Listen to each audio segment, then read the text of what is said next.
Olá pessoal, a aula de hoje será sobre imigração para o Brasil ou imigração no Brasil. Então, o que é imigração? Imigração é quando um país recebe migrantes de outros países. Isso que é chamado de imigração, tá? A aula de hoje é continuação das aulas passadas sobre colonização do território brasileiro. Aqui nós vamos ver como ocorreu a imigração no Brasil. Tá bom? Então, essa imigração ocorreu no ano de 1822, quando o Brasil se tornou um país independente. Então, o governo do nosso país começou a distribuir terras nos estados do Rio Grande do Sul e de Santa Catarina. E os primeiros imigrantes que chegaram no nosso país foram os alemães e os italianos. Então, por que o governo brasileiro começou essa distribuição de terras? Porque estava com medo da invasão do nosso território por outros países, principalmente pelos espanhóis. Lembrando de todos esses europeus que chegaram no nosso país, os que tiveram maior influência foram os portugueses, tá bom? Eles tiveram mais influência na nossa cultura e na formação do nosso povo. Aqui temos uma imagem dos imigrantes italianos chegando ao nosso país. Essa imagem é de um navio lá no Porto de Santos, tá bom? Os italianos foram os primeiros que chegaram no nosso país, tá? E eles se fixaram na região sul do Brasil. Então, qual foi o principal objetivo do governo brasileiro ao trazer imigrantes para o nosso país? Foi garantir a ocupação do nosso território, como eu já falei. Com medo da invasão de outros países, então o nosso governo garantiu a ocupação do nosso território através da chegada dos imigrantes, tá? Então, qual foi a contribuição desses imigrantes? Os primeiros imigrantes que chegaram ao nosso país foi a fundação de cidades e o desenvolvimento de algumas atividades econômicas, como a agricultura e a pecuária.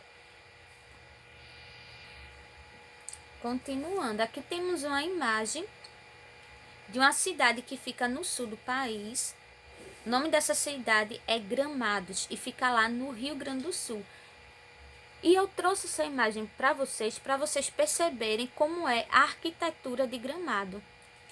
Então, é uma arquitetura bem parecida com cidades que ficam lá na Alemanha. Então, foi influenciada pelos alemães, mas a influência dos alemães não se deu só na arquitetura, mas também na agricultura e na pecuária. Na pecuária, com a introdução da criação de porcos, tá bom? E o cultivo de trigos. Então, antes não era comum a criação de porcos aqui no nosso país. Isso foi um costume trazido pelos imigrantes alemães, tá bom? Aqui temos imigrantes italianos trabalhando inicialmente no cultivo do café. Então, muitos desses imigrantes italianos não ficaram só na região sul do país, mas alguns foram levados para o estado de São Paulo para trabalhar no cultivo do café. Então, esses imigrantes saíram do continente europeu por quê? Então, pela unificação da Itália, que gerou algumas crises econômicas que afetaram a população e principalmente os mais pobres. Isso fez com que esses imigrantes acabassem saindo do seu país de origem e vindo aqui para o Brasil, tá bom? Então, o governo brasileiro praticamente contratou esses italianos para trabalhar na agricultura, principalmente no cultivo do café. Isso ocorreu entre 1870 e 1930. Então, após o cultivo do café, esses italianos acabaram trazendo alguns costumes para o nosso país. Eles acabaram desenvolvendo o cultivo da uva, tá? Então, desenvolveram o cultivo da uva e a fabricação do vinho. Aqui está um exemplo da influência italiana na culinária, que é o nosso hábito de comer pizzas, tá bom?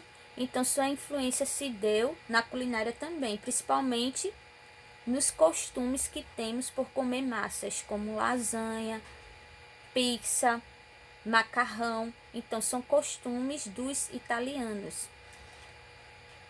Continuando ainda na imigração europeia, então, quando ocorreu o auge da imigração no Brasil?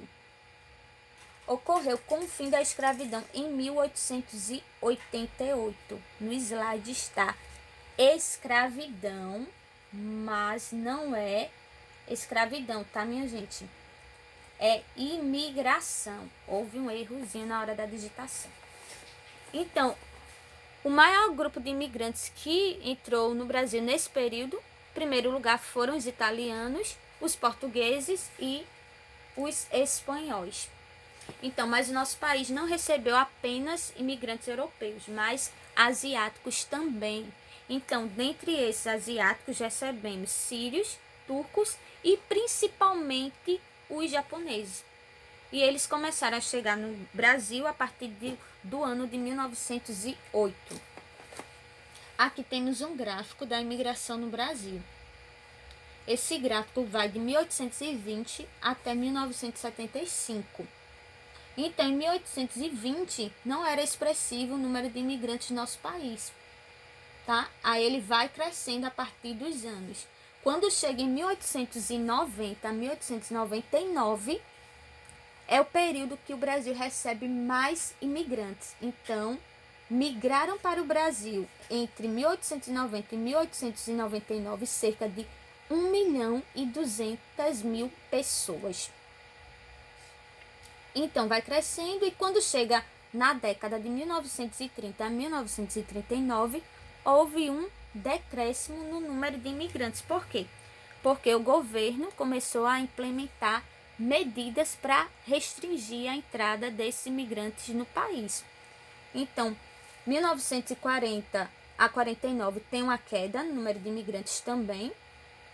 E após isso, começa a crescer novamente o número de imigrantes no nosso país. Agora vamos falar um pouquinho sobre a imigração japonesa. Dentre a imigração asiática, os grupos que mais se destacam são os japoneses. Então, como eles influenciaram na cultura brasileira? Através de hábitos alimentares, ou seja, na culinária, como o sushi, e através de esportes. Um exemplo é o judô. Então, eles se destacam também nos desenhos animados e nas revistas em quadrinhos, que são chamadas de mangá. Então, o mangá surgiu no Japão em 1814 e depois foi trazida pelos japoneses aqui para o Brasil. Aqui temos a imagem do Festival das Flores, que ocorre todo ano no estado de São Paulo. É uma manifestação cultural dos japoneses. A próxima imagem é um exemplo de mangá, tá? Que são esses desenhos em quadrinhos que estão na telinha aí para vocês. Um muito conhecido é o Dragon Ball Z, tá? Que é muito conhecido por vocês, adultos, crianças, adolescentes. Então, ele foi criado lá no Japão e trazido para o nosso país. E o outro bastante conhecido, um mangá muito conhecido por nós brasileiros, são, além de Dragon Ball, o Naruto. Temos também Pokémon e outros desenhos, tá? Eu coloquei os mais influentes aqui: Dragon Ball e Naruto.